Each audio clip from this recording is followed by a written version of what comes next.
US President Donald Trump is heading to Iowa for his next campaign rally. The state has been declared a yellow zone for the spread of COVID-19. With less than 3 weeks until polling day, Mr. Trump will be gathering thousands to shore up support.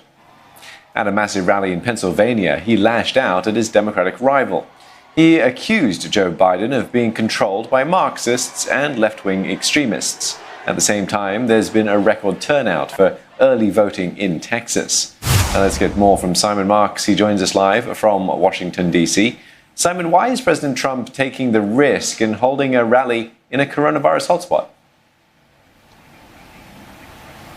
Well, I think the short answer to that question, Steve, is because he doesn't care about the risk. I mean, at every appearance that he's made this week, first in Florida, earlier in the week, then Pennsylvania last night, he insists that he is now immune from COVID-19. At one point last night, he asked for a show of hands in the crowd for anyone who had tested positive for COVID-19. And as the hands went up, he said to them, well, the good news is you're all immune. He once again said that he was ready to wade out into the crowd and to kiss the supporters who had gathered there, most of them maskless, to watch him. And I suspect we'll be seeing the same kind of presentation from the president later today in Iowa. I mean, this issue of seriously and soberly addressing COVID-19 is very much not on the front burner for the president of the United States. And that is increasingly worrying to Republicans up on Capitol Hill. It was notable yesterday that a veteran Republican senator, Chuck Grassley,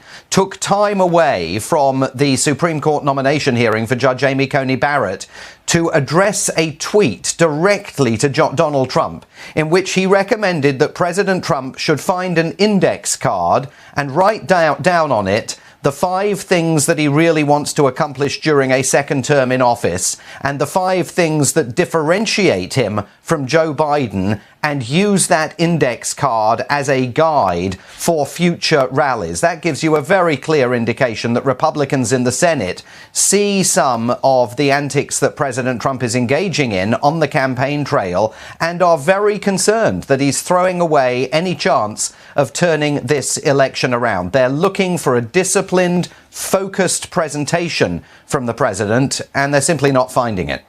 Yeah, Simon, but let's look at Texas. It is a major battleground. Turnout for early voting has been, quite high. What's the latest there now?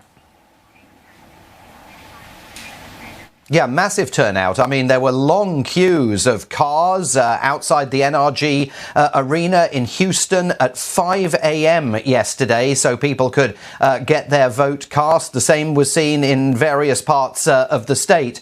And Texas, in many ways, is a key state because demographically it's changing. It's increasingly less Republican and more Democratic. But the Democrats aren't yet quite within grasp of winning it. They see it, though, as a crucial state to turn around because it's the second largest state in the Electoral College, that rather curious institution that ultimately decides the outcome of America's presidential election. So if the Democrats can turn it, and they're very buoyed by the outpouring of early votes in Texas, they believe that most of those voters are Joe Biden voters. Well, if you can turn Texas, at that point, presidential politics in the United States is changed forever, because then you wouldn't have to worry so much about some of the other battleground states like Florida and Pennsylvania and Iowa. It's far too early to say, though, that these enormous numbers of early votes that are being cast there and around the country, more than 10 million votes already cast,